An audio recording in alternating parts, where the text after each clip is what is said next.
টিংখাঙৰ ৰাজপথত শাৰী শাৰী আলু ভৰ্তি ট্ৰেক্টৰ চালকৰ ৰূপত মন্ত্ৰী বিমল বৰা ট্ৰেক্টৰ চলাই আলু বিক্ৰী কৰিবলৈ আহিল অসম চৰকাৰৰ উদ্যোগ বাণিজ্য আৰু ৰাজহুৱা প্ৰতিষ্ঠান তথা সাংস্কৃতিক পৰিক্ৰমা বিভাগৰ মন্ত্ৰী বিমল বৰা টিংখাং সমষ্টিৰ লেঙেৰী নঘাটত প্ৰায় 10খন ট্ৰেক্টৰত আলু কঢ়িয়াই আনি পেপচিকো কোম্পানী ট্ৰাকত উঠাই মন্ত্ৰী বিমল বৰাই যুৱ প্ৰজন্মক আৰ্থ সামাজিক দিশত স্বাৱলম্বী কৰা আৰু নতুন ব্যৱসায়িক সুযোগ সৃষ্টি কৰাৰ লক্ষ্যৰে অসম চৰকাৰৰ দ্বাৰা গঠিত দিহিংচাং বহুমুখী সমবায় সমিতি লিমিটেডৰ উদ্যোগত ইতিমধ্যে টিংখাং সমষ্টিৰ বিভিন্ন ঠাইৰ কৃষিভূমিত আলু খেতি কৰা হৈছে।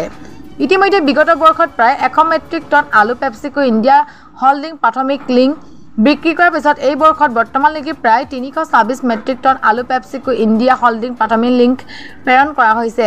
মন্ত্ৰী বিমল বৰাই কৃষকসকলৰ সৈতে ট্ৰেক্টৰত আলু আনি পেপচিকো কোম্পানীৰ ট্ৰাক উঠায় পৰম্পৰাগত আলু খেতিৰ পৰিৱৰ্তে এই বিশেষ আলু খেতিৰ দ্বাৰা আলু খেতিয়কসকল লাভান্বিত হোৱা বুলি মত প্ৰকাশ কৰে মন্ত্ৰী বিমল বৰাই।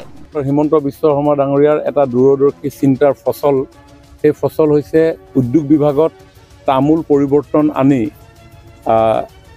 এখন আঁচনি তেখেতে প্ৰৱৰ্তন কৰিছিলে। সেই আঁচনিখনৰ নাম হ'ল কাষ্টমাইজ পলিচি। কাষ্টমাইজ পলিচিৰ অৰ্থ যি বিনিয়োগকাৰীয়ে অসমত 100 কোটি টকা ইনভেষ্ট কৰিব আৰু পোনপটীয়াকৈ 200জন কৰ্মসংস্থাপন সৃষ্টি কৰিব। সেই উদ্যোগসমূহত আমাৰ চৰকাৰৰ তৰফৰ পৰা এম্পাৱাৰ কমিটিৰ জৰিয়তে আমি সহযোগিতা আগবঢ়াওঁ আৰু সেই আঁচনিখনৰ আধাৰতেই অসমত প্ৰায় এতিয়ালৈকে প্ৰায় 50,000 কোটি টকাৰ অধিক উদ্যোগ স্থাপন হৈছে আৰু তাৰ ভিতৰত এটা অন্যতম মাল্টিনেশ্যনেল কোম্পানী সেইটো হ'ল পেপচিকো।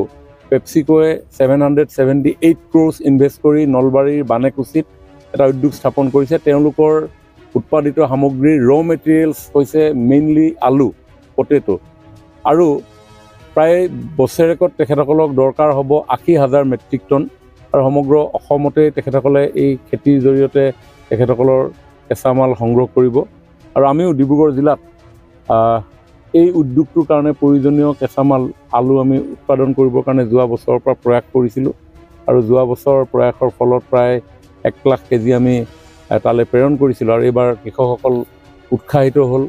পৰম্পৰাগত খেতিৰ জৰিয়তে এই খেতি কৰি তেখেতসকল অধিক লাভান্বিত হ'ল বুলি যোৱা বছৰ জনোৱাৰ পৰিপ্ৰেক্ষিতত এইবাৰ আমি আৰু অধিক উদ্যোগ গ্ৰহণ কৰিলোঁ আৰু এতিয়ালৈকে প্ৰায় 3,26,000 কেজি আলু ইতিমধ্যে আমি প্ৰেৰণ কৰিছোঁ।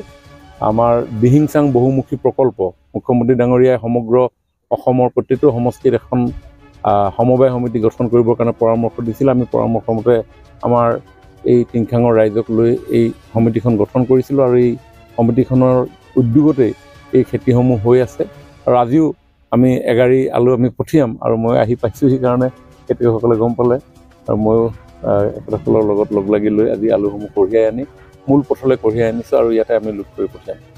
আৰু এটা নতুন টেকন'লজি আমি পৰীক্ষা কৰি চাইছিলোঁ। আমাৰ কৃষি বিভাগে জিৰ' টিলেজ পদ্ধতি খেতিত ট্ৰেক্টৰাইজেশ্যন নকৰাকৈ জিৰ' টিলেজ পদ্ধতিৰে আলু খেতি কৰিব পাৰি। তাৰ কাৰণে এটা পৰীক্ষামূলকভাৱে মৰাণৰ বীজ পামত আমি সেই খেতি কৰিছিলোঁ। আমি কিমান কৰিছিলোঁ লাগাছোঁ 12 বিঘা মাটিত আমি কৰিছিলোঁ। কিমান ঠাণ্ডা হ'ল এতিয়ালৈকে? এতিয়া কিমান ওলালে?